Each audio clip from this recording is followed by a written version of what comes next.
This episode of the KrakCast is brought to you by our friends at bigdoor24.pl. It's a new free service dedicated to helping expats to rent or buy a property and earn cash back on successful mortgage applications.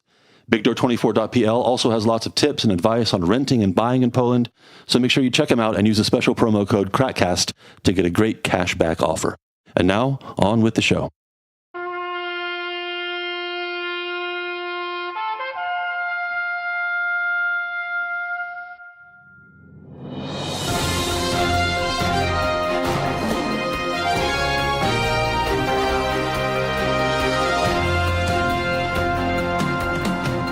KrakCast News is back, and so is Dave, back from Ireland. Where's your suntan, Dave? Oh, very funny. Yeah. My name is John. Dr. Mike is here. Josh is here as well. A lot to talk about this week on the news. Let's start with some national news. The passing of a political figure, maybe not the most famous political figure, but significant for other reasons. Dr. Mike, why don't you tell us all about that? Well, we're talking about Jan Olszewski, whose funeral was just the other day after passing away the previous week. He was the first true free prime minister in Poland. You have to remember that even though the elections in '89 were partially free, that's the key. They were only partially free. You could only vote for some positions in the Sejm and for the Senate. The communists could still hold most of the Sejm back then in 1989 when you had the first elections. It wasn't until later that the elections were fully free, and Olszewski was part of the government that was formed from this first truly free election. It was a minority government, coalition government. It was in the early days then were pretty chaotic. But that's his note in history in the sense of Polish politics. But he, first and foremost, was a lawyer who, during the era of communism in Poland, was noted for defending opposition leaders, strikers, anybody who was in trouble with the government. He was their lawyer. He supported Solidarność. He supported Lech Wałęsa back in the day as well. He was also his lawyer. He was part of the opposition in the underground movement in a lot of ways. And going back even further in time, as a 13-year-old kid, he joined the Boy Scouts in Warsaw as part of the paramilitary groups during the Warsaw Uprising. So a 13-year-old kid running around in a war zone as a courier, getting shot at it. He earned a lot of credit among a lot of people. Can I ask, is this one of the rare moments that kind of reached across the aisle in Polish politics and everybody paused for a minute and kind of, that seemed to be the vibe I was getting off some of my Polish friends, that they thought he was well respected across the spectrum? It's kind of funny how everybody said they liked him now. Even though he was basically stabbed in the back in the early 90s by these same politicians. I had a feeling you'd have a bit more context to it. Unfortunately, it was like that. The main reason his government was ousted in 92 after only about 7 or 8 months was, well, there were arguments that the economy wasn't being run well. It was pretty crappy in the early 90s in Poland. And, some of the reforms and things they were discussing, he was, like I said, a lawyer, not an economist. So you could argue that as a politician, he wasn't that great. But the main thing that really pushed him out was lustracja. Basically, what they wanted to do there in the early 90s was anybody that had, say, communist background, who was in the military, who was in the ministries, and also civilians that were associated with these institutions, who were, say, agents of the secret police, the SB, UB from back in the day, or somehow connected to the Communist Party, would be, outed and ousted. They wanted to do like a clean sweep. There were a lot of people that wanted to do this, especially people connected with Porozumienie Centrum, so like Kaczynski's like early political movement, of which Olszewski was associated with.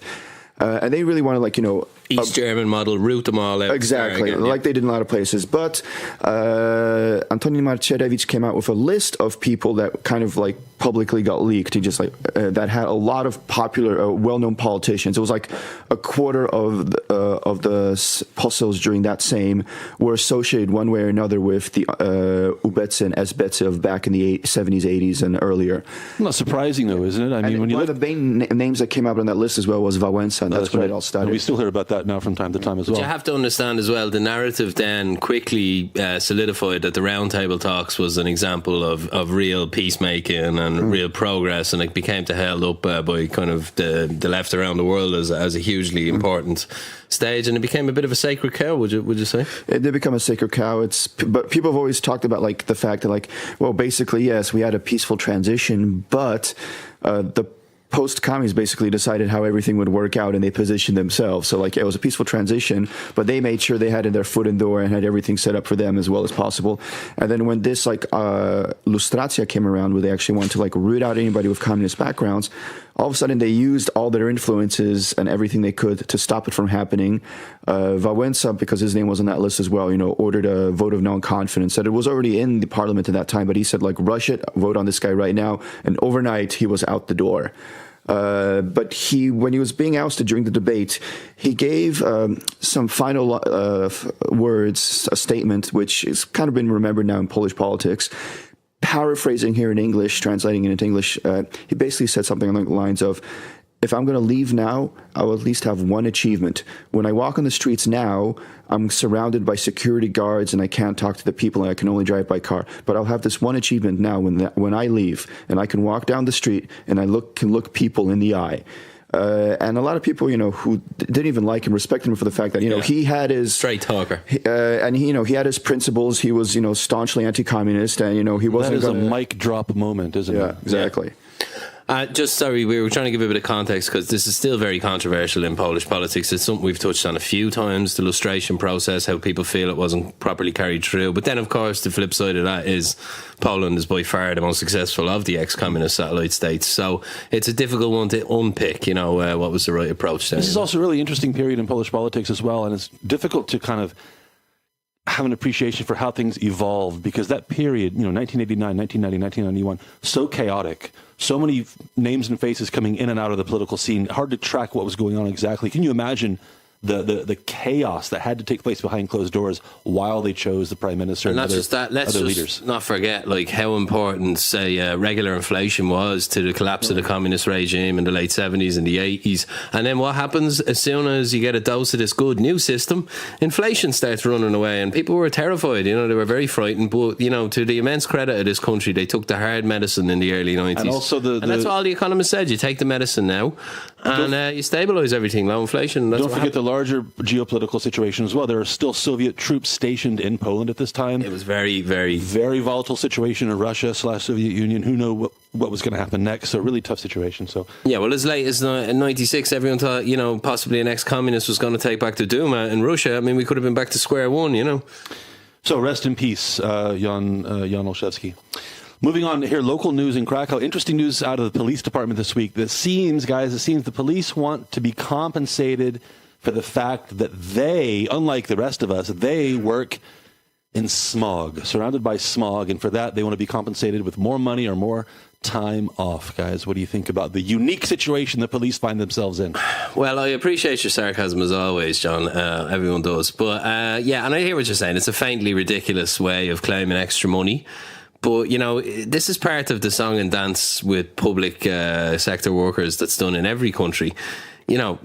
There's broadly a tie together of all different public sector workers. So if you give one a salary increase, the rest of them start coming out of the woodwork looking for one as well.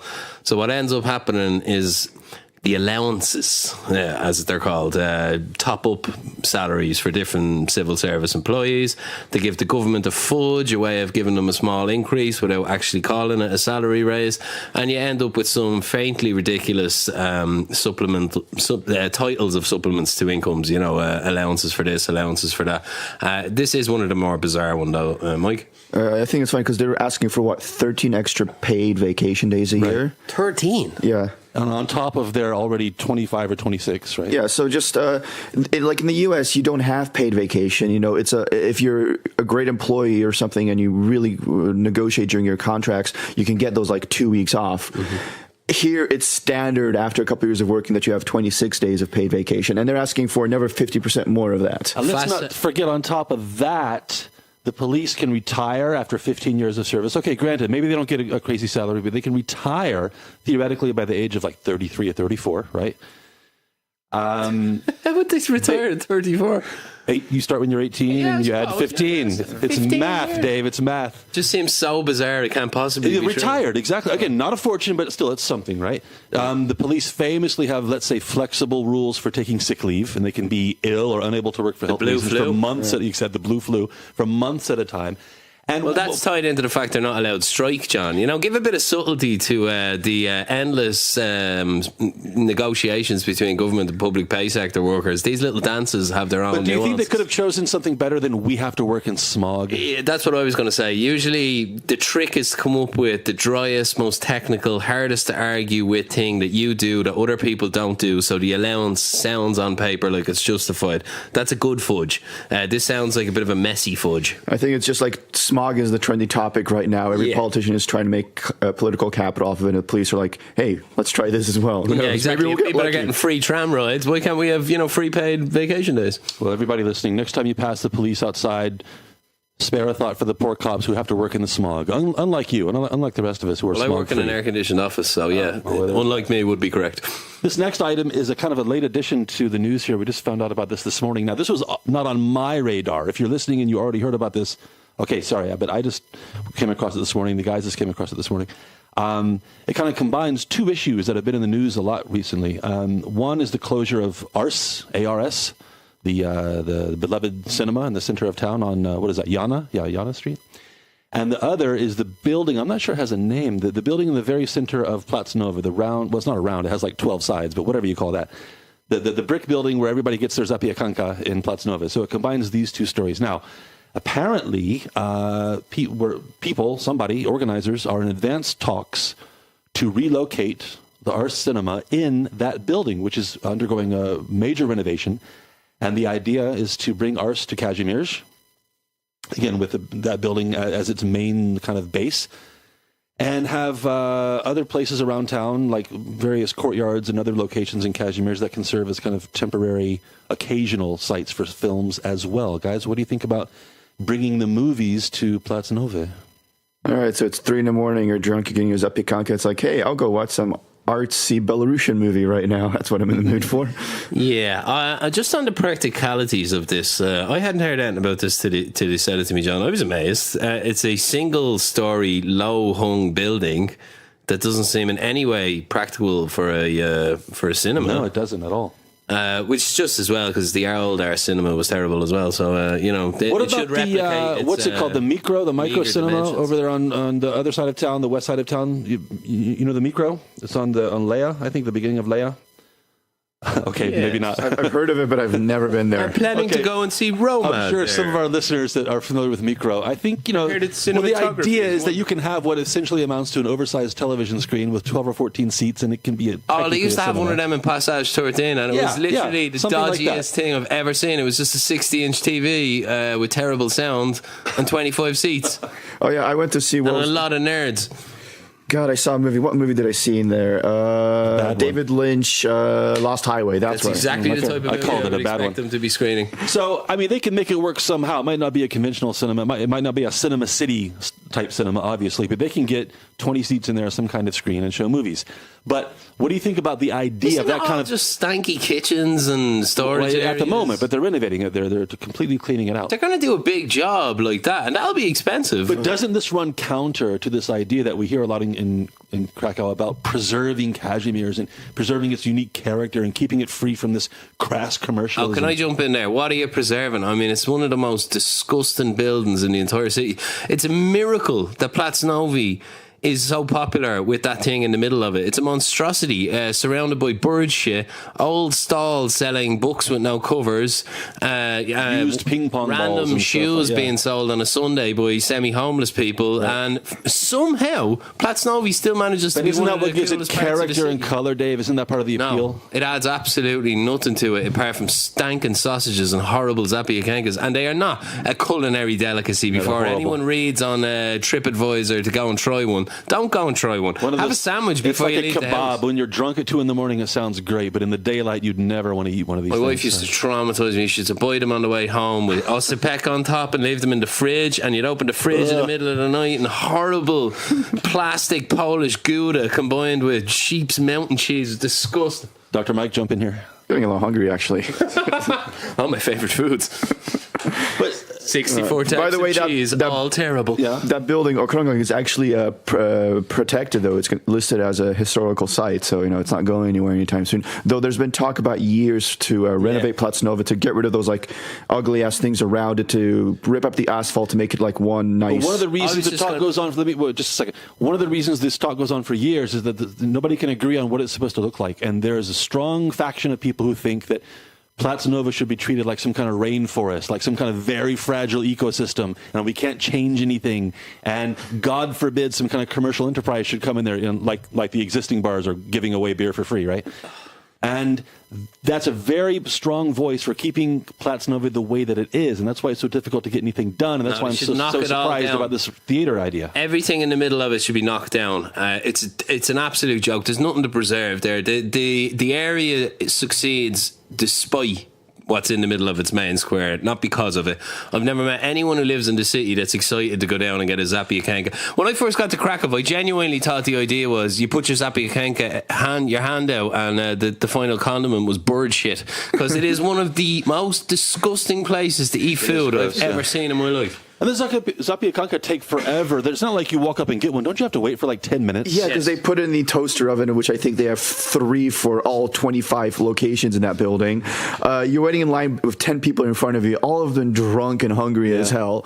And Plac Nowy's still my favourite place. I love it. It's great, but it's just something uniquely Krakow about it. Maybe having something cool in the middle of it, people think will ruin the unique atmosphere, but that's bullshit. It'll just make it better. But wait, we're making fun of the kind of artsy movies that ours showed, but didn't they also show kind of mainstream Hollywood movies as well? Yeah, you really did not want to see a mainstream blockbuster in the arts. But they do show those movies, right? Yeah. The sound quality was dreadful, though. You can't drive a truck through a building in Ars's sound system, But what if they relocate? If this does work out, and again, this is just an idea, kind of talks right now. But what if in the center of Plac Nowy you can go watch Police Academy 9 or Lethal Weapon 10? Or doesn't it kind of take away from the artsy aspect of it? Don't they have to stick with obscure art house movies if they go to Plac Nowy? What was number 9? Mission to Moscow? I guess I wouldn't. Don't remember. I think the idea itself of having an art house cinema on Plac Nowy is a kind of cool idea. It'd be a lot better than what's there now. But as I said, for me, to make that work, I think you'd have to knock the building and start again, or else gut it completely and dig down a level or two so you get some depth into it. I just don't see how the building's tall enough to sustain any kind of cinema, no matter how shitty. Maybe you've got ideas to show the movies on the side of buildings or something like that. Stop coming up with ideas, John. Some huge screen. You're not going to have chairs. You're just going to have, I don't know, like bean bags or something on the ground, and it's just going to be a cheap projector. But I just thought of this. Isn't there there is. There's a bowling alley in Plac Nowy. That's right. Yeah, so but if we that's can have a bowling alley, why can't we have a cinema? That's in the second ugliest building in Kazimierz, which never should have been allowed as well. These 2 horrible red brick monstrosities with a different type of red brick that were slung up right beside each other. Here's an idea, planning authority, city council architects. Make them use the same type of red brick. It looks ridiculous. Can I just say something else as well? Because you know me. You're on a roll. Go ahead. I'm nice and quiet usually. I love Plac Nowy. It's my favourite part of the city. We sit on the chairs on the horribly uneven pavement outside Mechanoff and Finca, and we play our favourite game, which you couldn't play in any other municipal location that I've ever drank in.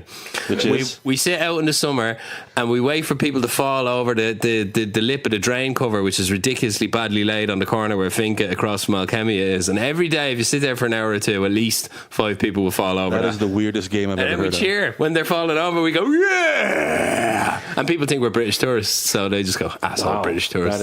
That's quite a game you have there, Dave. You can come and play with us anytime. Let me know next time you go. Perfect afternoon drinking game. I'll be there. The weather's getting nice now, so perfect timing. More local news. We talked about this some time ago, just before the holidays, I think at the end of November, when the city signed a contract with a consulting agency for 9.4 million zlotys. Here we go. He's firing up the rand cannon.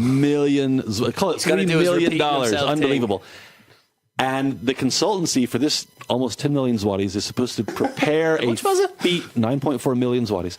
They're going to prepare a feasibility study to advise the local government on how to proceed on the issue of building a metro in Krakow, which is an issue that will not go away. And one of the stipulations of the contract was that after 12 weeks, which is this week, after 12 weeks, there would be a website available to the public that would kind of publish or share information they've gathered so far to keep people, advised or up to date on the progress of the study. And surprise, the website doesn't yet exist. I guess they just don't have enough money. Websites are expensive these days. Yeah, exactly. So is this a bad sign, or is this just a slight oversight? We don't know yet. Too early to say, but not a good look for the pro Metro crowd, Dave. No, we're waiting on this. We've me and John have a long-standing arrangement to have a recorded argument when this study is released. I'm going to read it. He's going to read it. We're going to fight about it. You're going to listen.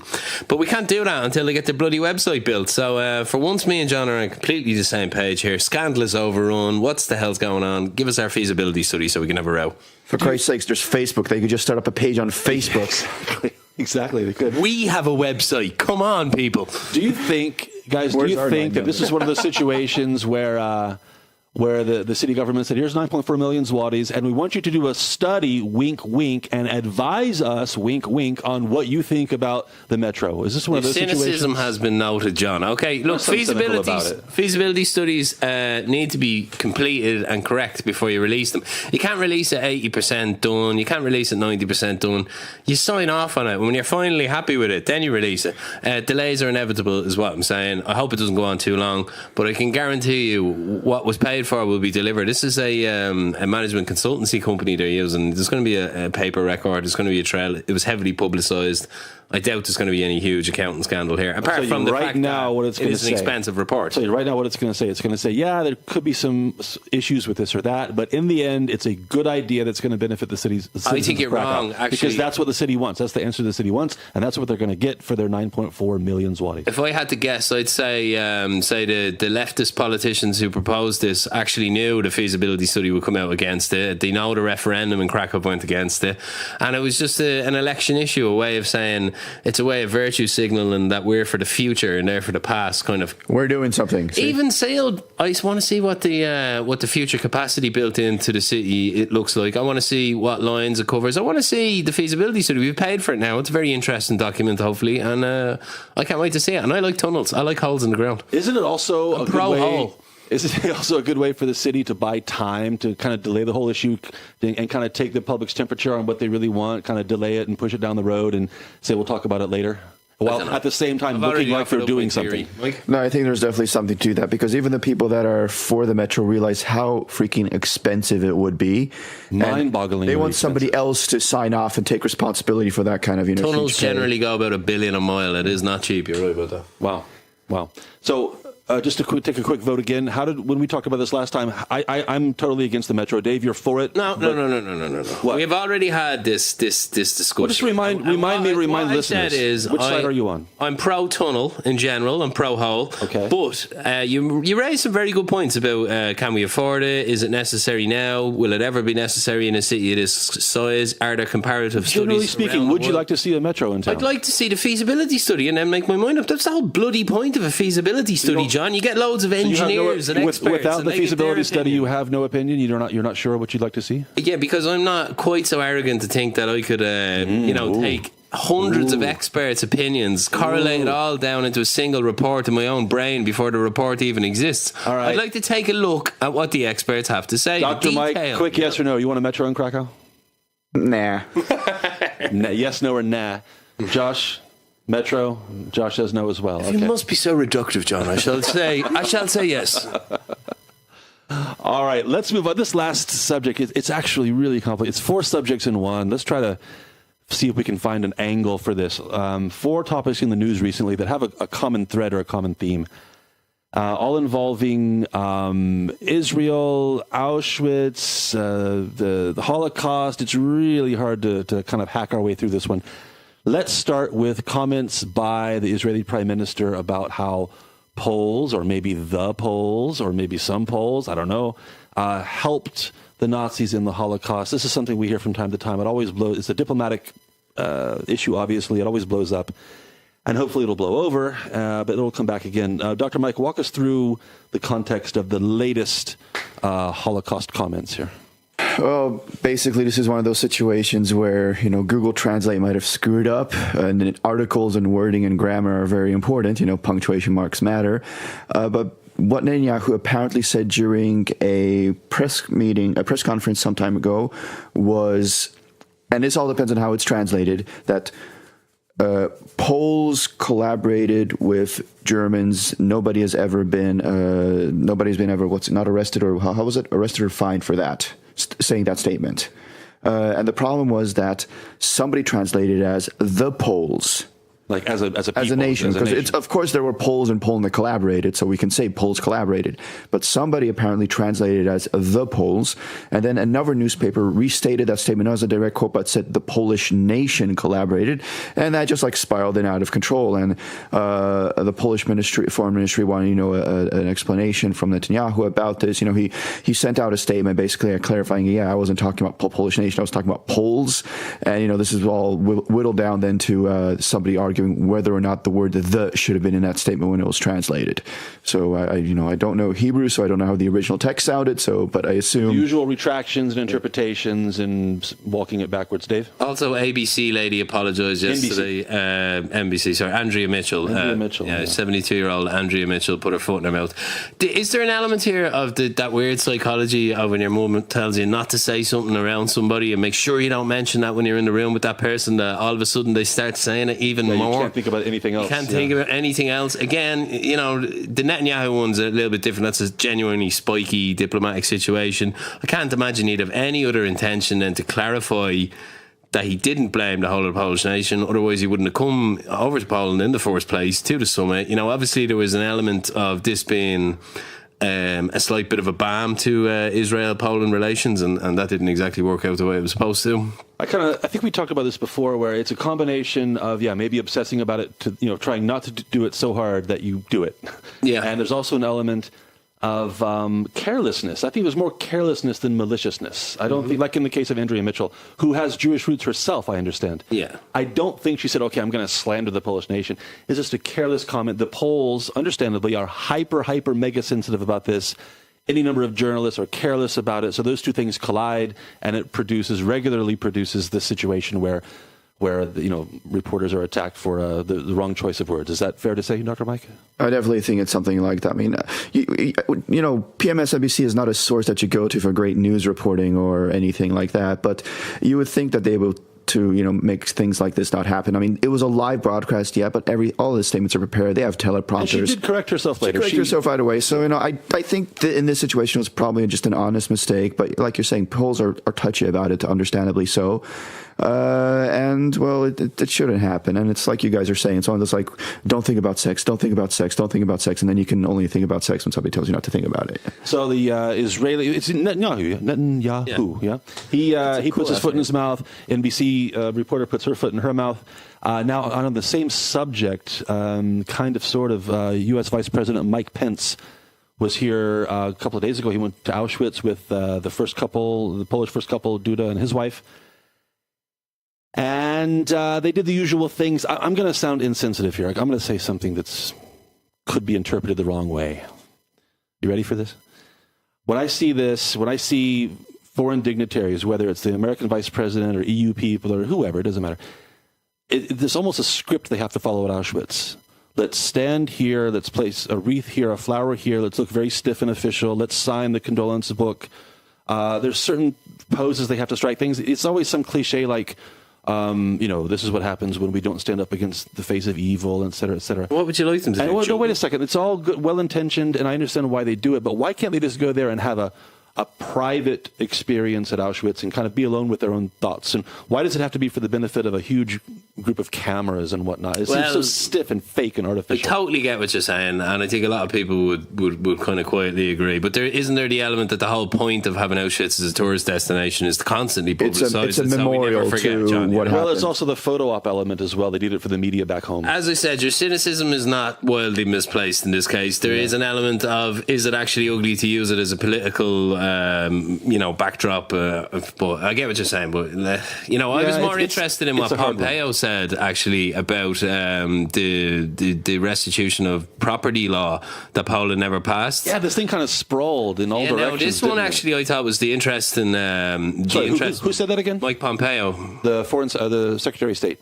Yeah, he criticised Poland basically for not introducing a law which allows restitution of Jewish property taken by both the communist state and the Nazi state. Kind of going off script a little bit, maybe. Huh? Definitely, this took everyone by surprise. Of course, he's in town for the All Iran conference, and that's something we'll get to in a minute, I'm sure, as well. But nobody saw this coming. You could nearly actually have predicted the fact that the Netanyahu visit would have thrown up at least one instance of somebody saying something wrong about the Holocaust, but this one caught everyone on the hop. Well, we talk about a minefield that's really impossible to sort out. That's the Jewish property restitution. Well, we were talking issue. to Eva Hussein, our number one Australian superfan, about this, who has helped some people in this situation before.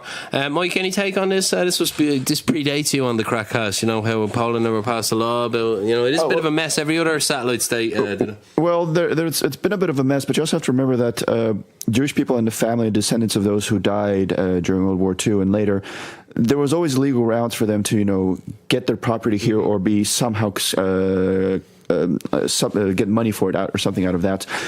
But I think there was also last year in Israel, there was some kind of parliamentary discussion whether or not Israel as a state would have a right to property owned by Jews in Poland that no longer had family members. And the discussion was wait, in other countries, if you die and you have no family and they can't find any next of kin, then eventually goes to the state. Mm-hmm. And this is the situation here. But a lot of people are saying no, if it was Jewish property, then it shouldn't go to the Polish state, then it should go to the state of Israel. Eva's take on it was very much that they should have just cleared this up and then it would have all been sorted out 10 years ago. It was every other pretty much cleared up. Yeah, but they, there was a time limit put on, say, the Czech Republic. They addressed every case that was out there, and in the Polish system they're just allowed to keep dripping through. In Poland it was basically you just go to the courts. It was an individual case. So it's that's the issue. Then it creates appeal after appeal after appeal, and one case can take forever to roll through the system, whereas if you set up special tribunals, but the question is, why special tribunals? Why should this piece of property be treated differently than this piece of property?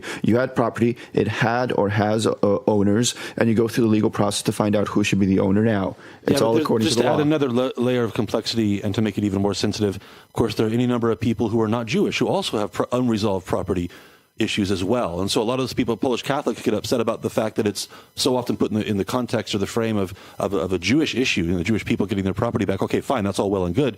But any number of Polish Catholic people have the same problem, and that doesn't get the same amount of political coverage. There were a lot of people that died during World War II. A lot of property got left behind. And let's not forget how many people who lived in Poland were basically just uprooted and thrown out east, or had to escape the country, getting away from the communists, and that led a lot of property in a weird limbo. I understand all of that, but there was a kind of an international norm post 1990 that this was going to be sorted out once and for all, and it pretty much was sorted out in every other country pretty easily. Actually, it wasn't like there were huge demands, and it's actually kind of created a stagnation. Not now, it's been overcome now. Most of the cases have wound their way through the system, but it did create some uncertainty in the late 90s and early 90s about property development in Poland. The question was regularly asked by foreign direct investors, is somebody going to come back and claim on this? Shouldn't we have sorted all this out? And it was an issue. I know personally, met people who lost big money in Krakow who invested and then got caught up in one of these cases and couldn't do what they wanted to do with the building. Let's bring this topic to a close by wrapping it up in the something you mentioned a minute ago, Dave, about the Iran. Let's call it the Iran conference. That's not the real name, the proper name. That's what we're calling it.